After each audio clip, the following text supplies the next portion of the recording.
सभी बच्चों को मेरा नमस्कार है। देखिए आज हम लोग यहाँ से आपको यहाँ पर इम्पोर्टेंट टॉपिक बताने वाले हैं, जिसमें फिजिक्स का सबसे इम्पोर्टेंट टॉपिक क्या है। जिन्होंने अभी तक जो भी तैयारी की है वो ठीक है, लेकिन यहाँ पर आइए हम आपको यहाँ पर दिखाने वाले हैं कि किस टाइप के क्वेश्चन जो है फिजिक्स में पूछे जाने वाले हैं।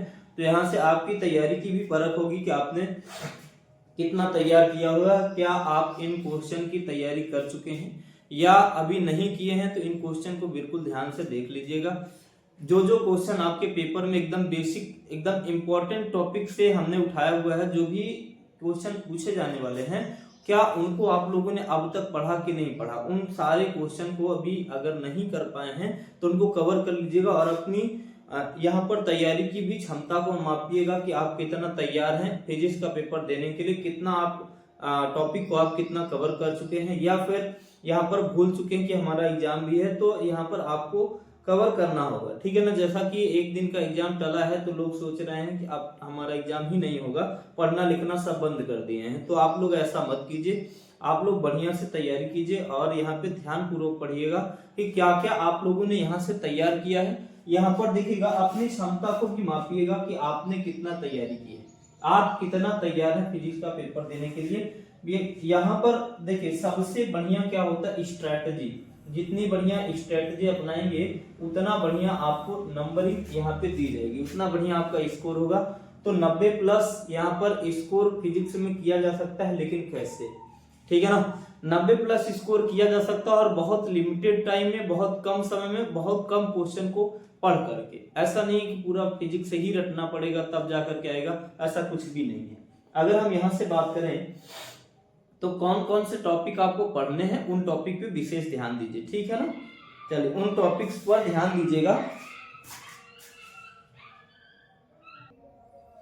तो हमको उन टॉपिक्स को कवर करना है, उन टॉपिक पर ध्यान देना है। कौन कौन से टॉपिक यहाँ पे सबसे ज्यादा इंपॉर्टेंट है। तो देखिए यहाँ पर हम लोग चैप्टर वाइज हमने यहाँ पर किया है, चैप्टर वाइज, ठीक है ना।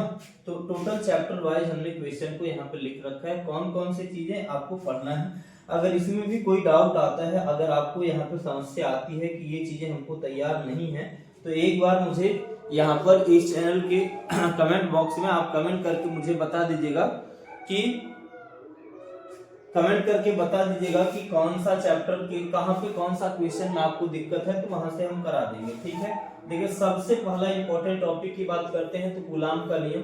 कूलाम का नियम आप पढ़ लीजिए, ठीक है ना। कूलाम का नियम बिल्कुल इंपॉर्टेंट है। उसके बाद यहाँ पर वैद्युत क्षेत्र, फिर दूसरा टॉपिक है आपका वैद्युत क्षेत्र, फिर यहाँ पर वैद्युत क्षेत्र या वैद्युत बल रेखाओं के गुण यहाँ से कर लीजिएगा, ये इंपॉर्टेंट है। और उसके बाद वैद्युत क्षेत्र की तीव्रता, ठीक है ना। वैद्युत क्षेत्र की तीव्रता क्या होती है, वैद्युत क्षेत्र की तीव्रता कैसी राशि है, इसके बारे में पढ़ लीजिएगा। और फिर यहाँ से आ जाइए वैद्युत द्विध्रुव, ठीक है ना भैया।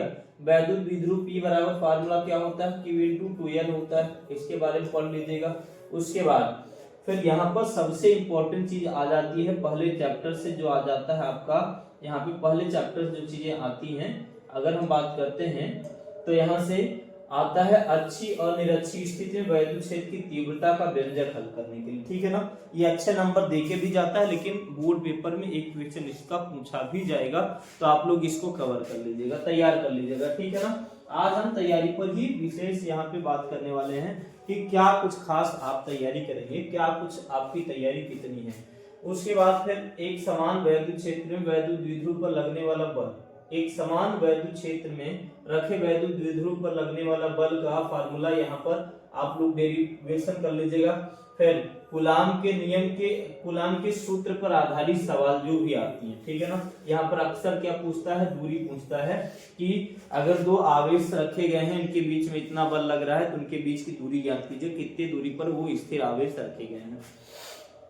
चलो भैया, अब यहाँ पर देखो अगला, अगर बात करते हैं अगला टॉपिक हमारा क्या है, गॉस का नियम।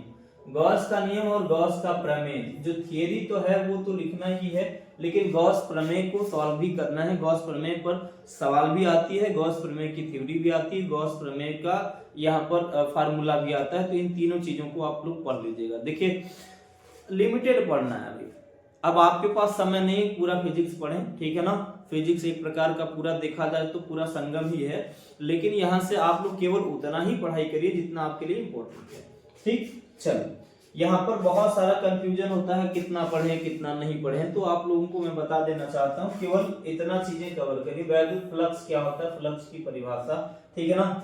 यहाँ से फाई बराबर फार्मूला क्या होता है, ई ए होता है, ई ए कॉस थीटा होता है, और इस पे सवाल भी आती है, तो इस फार्मूले को सवाल भी कवर अप कर लीजिएगा, ठीक है। उसके बाद यहाँ से गॉस के नियम के अनुप्रयोग, ठीक है ना, गॉस के नियम के अनुप्रयोग यहाँ से आपको करना है। एक अनंत समतल आवेशित चादर के कारण वैद्युत क्षेत्र की तीव्रता का फार्मूला बनता है, एक बेलन वाला बनता है, तो वहां से कर लीजिएगा, ठीक है ना। गॉस के नियम के अनुप्रयोग कर लेना। अनंत विस्तार की समतल आवेशित चादर के कारण वैद्युत क्षेत्र, ये कर लेना, ठीक है ना।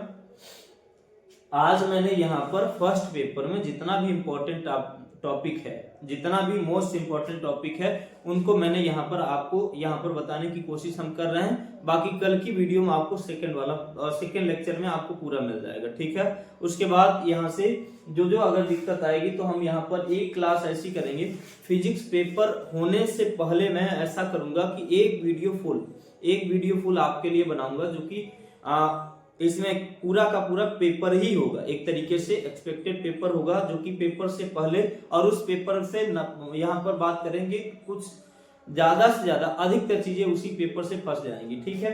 चलिए, तो यहाँ पर इस पर आधारित सवाल लगा लीजिएगा, फाई बराबर ई कॉस थीटा पर। फिर वैद्युत विभव या विभवांतर भी तैयार कर लीजिएगा, ठीक है ना भाई। इलेक्ट्रॉन वोल्ट किसे कहते हैं, ये तैयार कर लीजिएगा।